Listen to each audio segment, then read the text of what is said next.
At a town hall earlier this week, Elizabeth Warren said the state of Mississippi should change its flag to get rid of the Confederate symbols that summon a painful racial past. No one asked her about the flag of her home state, which Arun Rath found is facing increased scrutiny. The state flag is everywhere, but have you ever really looked at it? I'm sure I've seen it every day and walked right by it, but for whatever reason it's never registered. I gotta be honest, I kind of like it. Yeah? I'm assuming the gentleman in the shield, that's a Native American. It's easy to miss one little detail. A sword hanging over the head of that Native American. That disembodied arm you see there with... That's a little, it's a little troubling. Now that I see it, it's as bold as, it's as bold as day. It's very clear. You've got the native man here, and he's supposed to represent Usamequin.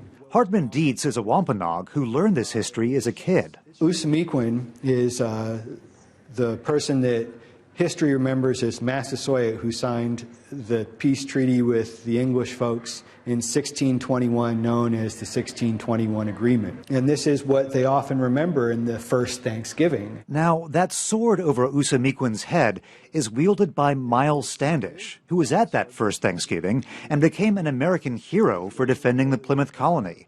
But he also terrorized local natives. This is a part of the brutality that's being celebrated when they harken back to Miles Standish and who he is and what he represents.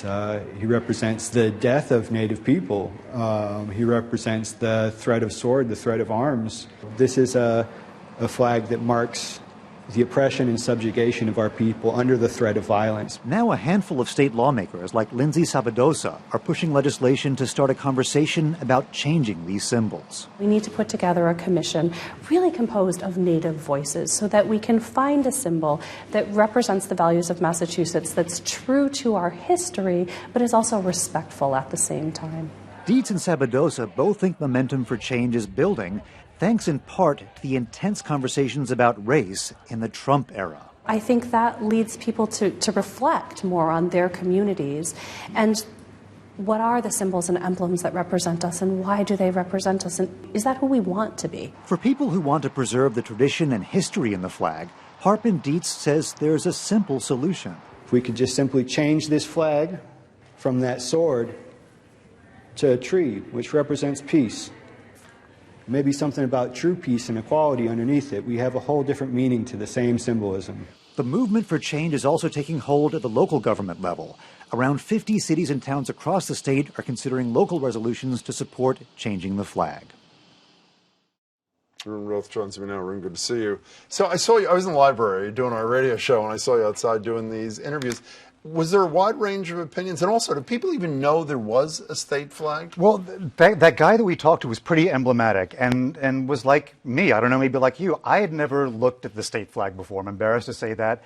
And most of the people we talked to had that same reaction. And what he went through was pretty much what everyone went through. Was never looked at it before. That's interesting. What's the deal with the arm and the sword? Oh, not sure if I like that. You know, when I knew you were doing this, I have to say I was embarrassed by the fact, one, that I guess I'd seen it when I was at the State House. It never registered with me. But I'm assuming, since there are a lot of pretty progressive souls on Beacon Hill, this isn't the first time that someone's raised this issue, or is it? No, it's been raised apparently for decades. Former Representative Byron Rushing brought this He's up on the board of the library, by the way, speaking of coincidences, yeah. And brought it up for years and years, but it never really got traction before. Something interesting that's happening now is that at the more local level, about 50 cities and towns across the state have passed resolutions about the flag. What is the argument? Is there an argument against dealing? I mean, I understand that Rep wants to set up a commission. Commissions drive me nuts because they never produce anything. Is there an argument you heard from anyone in defense of this crap? Well, there's, I guess, the argument for tradition, for keeping, symbols of the past. I guess, there are plenty of people who think that Miles Standish was a genuine American hero, so might not be offended by that arm with a sword, right over top of. I am, but I don't get a vote. Thank you, Arun. It's good to see you. Really bet. appreciate Likewise. your time.